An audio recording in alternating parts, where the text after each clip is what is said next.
एकजुट होकर के सड़क पर अगर उतरने की आवश्यकता होगी तो उतरेंगे भी। उत्तर प्रदेश में उपचुनाव से पहले बसपा सुप्रीमो ने बहुत बड़ा खेल खेल दिया है। महाराष्ट्र, झारखंड, बिहार के चुनाव से पहले जिस तरह से बताया जा रहा था कि बसपा सुप्रीमो अब कुछ नहीं कर सकती, बसपा का जनाधार खत्म हो चुका है, तो मेरे प्यारे साथियों अभी अभी खबर आई है कि बसपा सुप्रीमो दिल्ली में बहुत बड़ा काम करने जा रही हैं, यानी कि उपचुनाव से पहले बहुत बड़ा खेल खेलने जा रही है। यह खबर जब से पूरे सोशल मीडिया पर फैली है तब से जो विरोधी दल है अब वो घबरा रहे हैं कि कहीं ऐसा ना हो कि बसपा फिर से मजबूत हो जाए, बसपा फिर से उनके अपने जनाधार को मजबूत कर ले, बसपा फिर से उपचुनाव सारी जीत सके। मेरे प्यारे साथियों, आपको पता ही होगा कि बहन कुमारी मायावती ने इस उत्तर प्रदेश में होने वाले उपचुनाव पर मात्र 8 ही सीटों पर अपने उम्मीदवार उतारे हैं। लेकिन जो खेला है वो खेला कैसा है, बहन कुमारी मायावती कैसा खेल खेलने जा रही हैं, उसके बारे में आपको बताएंगे। उससे पहले आपसे निवेदन है कि चैनल को सब्सक्राइब कर लीजिए, लाइक कर लीजिए, वीडियो को अंत तक देखिएगा। अगर समझ में आए तो वीडियो को शेयर जरूर करिएगा। लेकिन उस खबर को बताने से पहले खबर आपको जानना बहुत ज़रूरी है। उत्तर प्रदेश में झांसी जिले में एक गांव है, एक सिपरी बाजार। सिपरी बाजार के रहने वाले बाबा कबूतरा नाम के एक 40 वर्षीय व्यक्ति के दबंगों ने मिलकर उनका बाल छीला, यानी बाल मुड़वाया, और बाल मुड़वाने के बाद उसको पेड़ में उल्टा लटकाया, पानी पिलाया, और पानी पिलाकर पूरे गांव में उसको नंगा घुमाया। एक बड़ी खबर है, क्योंकि जिस तरह से लोग कहते रहे हैं कि अब देश में, भारत देश में, उत्तर प्रदेश में अब छुआछूत खत्म हो चुका है, तो ये छुआछूत की वजह से ही, जातिवाद की वजह से ही ये काम हो रहा है। बाबा कबूतरा एक छोटी जाति होती है, कबूतरा नाम की एक छोटी जाति होती है, जिसमें दबंगों ने उस 40 वर्षीय व्यक्ति के साथ जो किया, उनके साथ तो जान करके आपको हैरानी होगी। उनके साथ जो हैवानियत की गई है आपके दिल को झकझोर सकती है। जातिवाद आपको समझ लीजिए कि पूरे उत्तर प्रदेश के लोगों में कूट कूट कर भरा है। अभी जातिवाद नहीं खत्म हुआ है, वहीं पे एक देश की बात की जाती है, एक कर की बात की जाती है। ये मेरे प्यारे साथियों, जहां आरक्षण खत्म करने की बात की जा रही, वहीं ऐसा मामला हो रहा है कि जातिवाद का जहर अभी भी लोगों के दिमाग में भरा हुआ है। अब आगे बात करते हैं कि आखिर वो खेला कौन सा है। जहां जहां चुनाव है वहां वहां सभी पार्टियों ने अपने प्रत्याशियों की घोषणा कर दी है, पर्चा दाखिला भी हो चुका है। उसके बाद अब चुनाव प्रसार भी हो रहा है। 13 नवंबर को चुनाव होने हैं।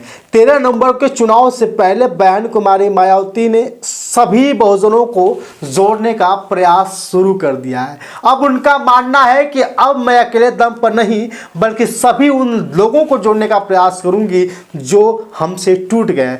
बसपा धीरे धीरे उनको जोड़ने का प्रयास कर रही है, लेकिन इस मुहिम को लेकर के स्वामी प्रसाद मौर्य चले हैं। स्वामी प्रसाद मौर्य को आप जानते होंगे, जो बसपा के समय में मंत्री हुआ करते थे, और इन्हें दूसरा मुख्यमंत्री माना जाता था। बसपा में कहा जाता था कि बहन कुमारी मायावती के बाद अगर कोई मुख्यमंत्री होगा तो स्वामी प्रसाद मौर्य होगा। माननीय कांसी राम साहब ने कहा था कि माननीय कांसी राम साहब के लगाए गए पेड़ है वो हर जगह सेट नहीं बैठते।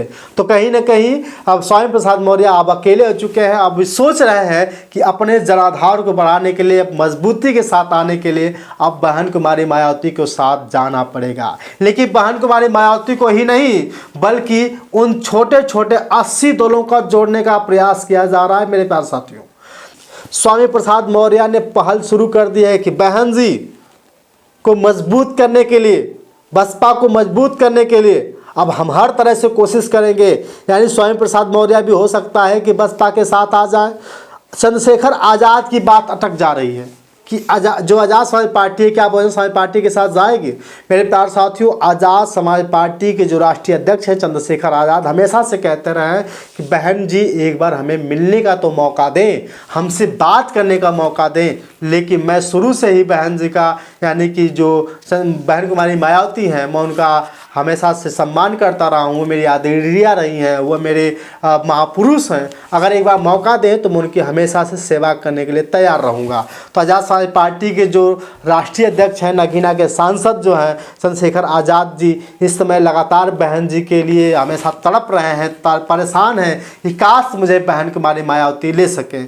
तो मेरे प्यारे साथियों, जो खेला होने जा रहा है वह ये खेला है कि इस बार सभी बहुजनों को एक साथ जोड़कर बहन कुमारी मायावती महाराष्ट्र, झारखंड और बिहार सहित जो उत्तर प्रदेश में उपचुनाव होने जा रहा है, सबको एक साथ लेकर प्रचार प्रसार करेंगी।